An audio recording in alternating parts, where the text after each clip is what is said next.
1심 사법부가 윤석열 전 대통령에게 무기징역을 선고하자 더불어민주당은 내란 우두머리에 대한 법정 최저형을 선고했다며 분노했습니다. 국민의힘은 원내대표 명의로 책임을 통감한다는 입장을 냈지만 정작 장동혁 대표는 침묵했습니다. 국회를 연결합니다. 강민경 기자, 먼저 법정 최고형 선고를 촉구해왔던 민주당 입장부터 정리를 해주시죠.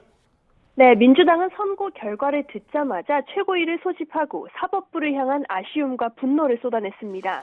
정청래 대표는 사법부가 내란 수계에게 사형이 아닌 법정 최저형, 즉 무기징역을 선고함으로써 사법 정의를 흔들었다고 주장했습니다.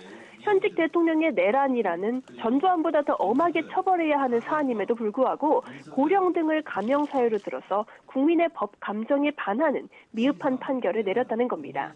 김용현 전 장관, 노상원 전 정보사령관 등에 대한 판결도 양형 기준에 한참 미달한다며 2심과 대법원을 지켜보겠다고 으름장을 놓았습니다. 의원들도 SNS에 앞다퉈 올린 글에서 법정 최고형이 선고되지 않은 데 대한 아쉬움을 감추지 않았습니다.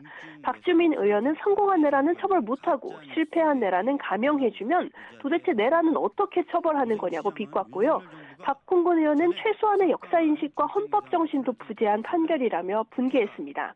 한준호 의원은 내란 수괴에게 무기징역은 관용이라며 상급심에서는 반드시 사형이 선고돼야 한다고 목소리를 높였습니다. 우원식 국회의장도 입장을 냈는데 비상계엄은 내란이라는 법적 판단이 거듭 확인됐다면서도 내란 실패가 감경 사유가 됐다는 점은 아쉽다고 덧붙였습니다. 내란이 실패한 건 국회와 국민이 힘을 합쳐 저항하고 막았기 때문이라며 윤 전 대통령을 향해 이제라도 잘못을 뉘우치고 국민께 사과하라고 촉구했습니다. 조국혁신당의 조국 대표는 내란범에 대한 사면을 금지하거나 국회의 동의를 얻을 경우에만 가능하게 제한하는 법 개정을 추진하겠다며 후속 조처에 방점을 찍었습니다. 네, 국민의힘은 갈팡질팡하는 분위기라던데 장동혁 대표는 침묵하고 있지만 당 차원의 입장이 나오긴 했죠. 그렇습니다. 송원석 원내대표가 SNS에 우리 당이 배출한 전직 대통령의 유죄 판결에 책임을 통감한다는 입장을 내긴 했습니다. 판결이 나오고 1시간쯤 뒤에 비공개 원내대책회의를 거쳐서 내놓은 메시지입니다. 헌정질서를 위협하고 파괴하는 세력과도 단호히 선을 긋겠다고도 했는데 이 세력이 누구를 지칭하는지에 대해서는 직접 거론하지 않았습니다.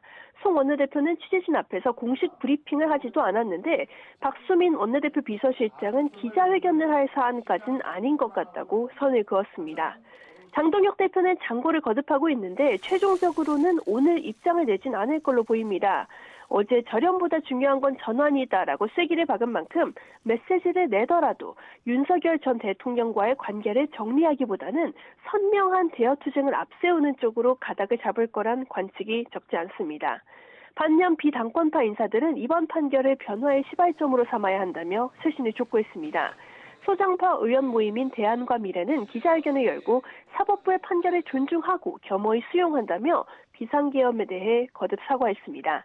이어 장동혁 지도부를 향해 과거의 망령에 사로잡혀 있는 윤호개인 세력과 즉각 절연하라며 극우 세력과의 잘못된 동행은 보수의 공멸을 부를 뿐이라고 쏘아붙였습니다.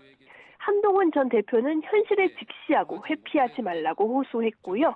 오세훈 서울시장도 전류는 피해갈 수 없는 보수의 길이라고 목소리를 높였습니다. 한편 개혁신당의 이준석 대표는 무겁고 마땅한 판결이라고 평가하며 보수가 다시 국민에게 신뢰받는 선택지로 서도록 묵묵히 길을 닫겠다고 했습니다. 지금까지 국회에서 YTN 강민경입니다.